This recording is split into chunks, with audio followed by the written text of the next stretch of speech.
और सबसे पहले बड़ी खबर आपको बताएं, पोक्रोवस्क में यूक्रेन ने एक बड़ा हमला कर दिया है। रूसी फौज पीछे हटने पर मजबूर हो गई है। पोक्रोवस्क में रूस के कई सैन्य वाहन इस हमले में नष्ट हो गए हैं। चासिव यार में भी यूक्रेन ने पलटवार किया है। ड्रोन और हाइमार से रूस का प्रहार।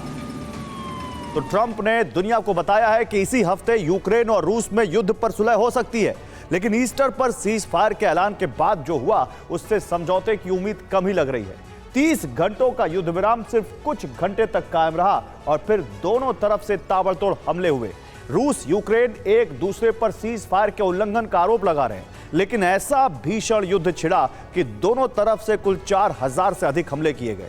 रूस ने यूक्रेन के शहरों पर मिसाइल से हमला किया तो वहीं रूसी फौज पर यूक्रेनी सेना ने पलटवार किया। बड़ी खबर, रूसी सेना के ड्रोन सेंटर पर हमला। रूस के 20 ड्रोन ऑपरेटर्स की मौत हो गई। तो कुर्स्क में यूक्रेन का ड्रोन प्रहार, रूसी सेना के ड्रोन सेंटर पर हमला किया गया। रूस के 20 ड्रोन ऑपरेटर्स की मौत हो गई इस हमले में। तो यूरोप की जमीन पर तीसरा सबसे बड़ा संग्राम छिड़ना तय हो चुका है, क्योंकि यूक्रेन के मददगार यूरोपीय देश युद्ध विराम में बाधक बने हुए हैं। राष्ट्रपति ट्रंप ने साफ कर दिया है कि एक तय समय के अंदर अगर युद्ध विराम नहीं होता तो अमेरिका इस विवाद से अलग हो जाएगा। मतलब साफ है कि मदद जारी रही तो रूस यूरोप की जंग छिड़ सकती है, जिसके संकेत नेटो की पूर्वी सीमा से मिलने लगे। बीते 48 घंटे में ऐसे कई घटनाक्रम हुए हैं जिससे रूस यूरोप की जंग की आशंका भड़क गई है। पुतिन ने नेटो के खिलाफ प्लान तैयार कर लिया है और यूरोप के नेटो देशों ने भी बड़ी सैन्य तैयारी कर ली है।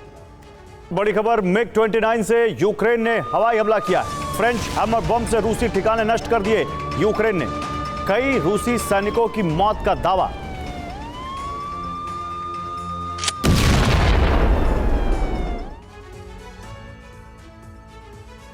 तो ज़ैपोरिज़िया न्यूक्लियर प्लांट यूक्रेन युद्ध के एटमी टर्न की वजह बन सकता है। डर है इस प्लांट से पूरे यूरोप में एटमी सर्वनाश होने का। दरअसल डोनाल्ड ट्रंप ने साफ कर दिया है कि वो हर हालात में ज़ैपोरिज़िया प्लांट का कंट्रोल लेकर रहेंगे, लेकिन पुतिन इस प्लांट से कब्जा छोड़ना नहीं चाहते। वहीं ज़ेलेंस्की भी प्लांट पर कब्जे की कोशिश में लगे हैं। ऐसे में डर है कि ज़ैपोरिज़िया न्यूक्लियर प्लांट की चाहत दुनिया में एटमी तबाही ला सकती है। खार्किव में यूक्रेन ने ड्रोन प्रहार किया। रूसी टैंक और 2 हॉवित्ज़र नष्ट हो गए। रूसी सेना के कई वाहन भी जल गए।